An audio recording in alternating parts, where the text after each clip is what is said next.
Gujarat CID દ્વારા Canada વિઝાના નામે થયેલા 5 કરોડથી વધુનું કૌભાંડ કરનાર 4 આરોપીઓની ધરપકડ કરવામાં આવી છે, જેમાંથી 2 તો ડોક્ટર છે અને માનવામાં આવી રહ્યું છે કે બીજા 2 આરોપીઓ વિદેશ ભાગી છૂટ્યા છે. મળતી માહિતી અનુસાર 2019માં નવનીત પરીખ નામના નિવૃત્ત ઇજનેર તેમના પુત્રને કેનેડા સ્ટુડન્ટ વિઝા પર મોકલવા માંગતા હતા.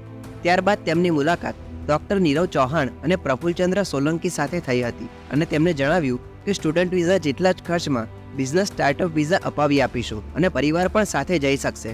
પછી તેમની મુલાકાત મેહુલ ઠક્કર નામના વ્યક્તિ સાથે કરાવી અને તેણે જણાવ્યું કે તેની ઓફિસ તો કેનેડામાં પણ છે અને એમ મોટી મોટી વાતો કરી ₹40 લાખ પડાવી લીધા.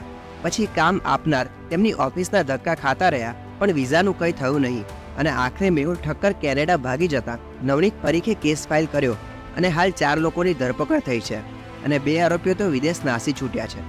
માનવામાં આવી રહ્યું છે કે આવું તો આ લોકોએ 14 લોકો સાથે કર્યું છે. વિઝાના નામે થતા આવા ફ્રોડ તો ગુજરાતમાં ગામે ગામ થતા હોય છે. તેમ છતાં સાચી માહિતીના અભાવે રોજ કેટલાય લોકો આવા ફ્રોડનો ભોગ બનતા હોય છે. એટલે જ દુનિયાના દરેક દેશની વિઝા સંબંધિત સચોટ માહિતી માટે વાંચતા રહો ઇમિગ્રેશન ટાઈમ્સ.